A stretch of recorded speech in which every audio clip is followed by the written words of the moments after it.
यह भगवान जगन्नाथ और उनके सच्चे भक्त प्रभुदास पानवाले की एक बहुत ही भावुक कहानी है। यह कहानी हमें बताती है कि भगवान के लिए सोना चांदी या कीमती चीजें नहीं, बल्कि भक्त का सच्चा प्रेम और श्रद्धा सबसे ज्यादा मायने रखती है। प्रभुदास और भगवान की अद्भुत लीला। पुरी में प्रभुदास नाम का एक साधारण आदमी रहता था। वह पान बेचकर अपना गुजारा करता था। उसकी आमदनी बहुत ज्यादा नहीं थी, लेकिन उसके दिल में भगवान जगन्नाथ के लिए अटूट भक्ति थी। वह हर रोज मंदिर जाकर भगवान के दर्शन करता और पूरे मन से उन्हें प्रणाम करता था। एक बार सर्दियों में बहुत ज्यादा ठंड पड़ रही थी। उस रात ठंडी हवा इतनी तेज थी कि लोगों का घर से निकलना भी मुश्किल हो रहा था।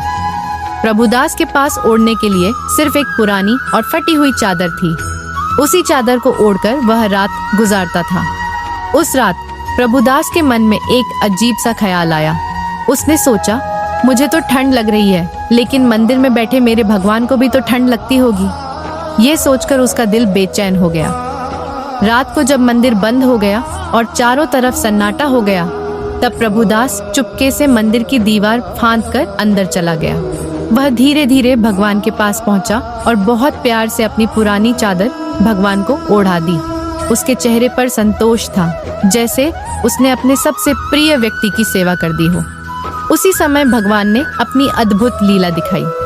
भक्तों का दुख दूर करने वाले भगवान जगन्नाथ अपने भक्त के प्रेम से इतने प्रसन्न हुए कि उन्होंने अपनी कीमती रेशमी चादर उतारकर प्रभुदास की फटी हुई चादर से बदल ली। भगवान ने भक्त की साधारण भेंट को पूरे प्रेम से स्वीकार कर लिया।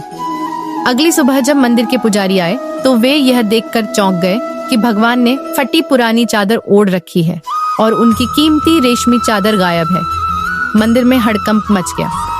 सभी लोग सोचने लगे कि यह कैसे हुआ। जब खोजबीन शुरू हुई तो वह कीमती चादर प्रभुदास के पास मिली। यह देखकर लोगों ने तुरंत उस पर चोरी का आरोप लगा दिया। प्रभुदास बार बार कहता रहा कि उसने चोरी नहीं की, लेकिन कोई उसकी बात मानने को तैयार नहीं था। तभी भगवान ने अपनी लीला से सच्चाई सबके सामने ला दी। कहा जाता है कि भगवान ने पुजारी को स्वप्न में दर्शन दिए और बताया कि प्रभुदास ने चोरी नहीं की है। उन्होंने खुद अपने भक्त के प्रेम से खुश होकर चादर की अदला बदली की है। जब यह बात सबको पता चली तो सभी लोग हैरान रह गए। उन्हें समझ आ गया कि प्रभुदास कोई साधारण व्यक्ति नहीं, बल्कि भगवान का सच्चा भक्त है। इस कहानी से हमें एक बहुत बड़ी सीख मिलती है। भगवान को महंगे आभूषण, सोना चांदी या बड़े भोग की जरूरत नहीं होती। भगवान तो सिर्फ सच्चे प्रेम और साफ दिल से की गई भक्ति को स्वीकार करते हैं।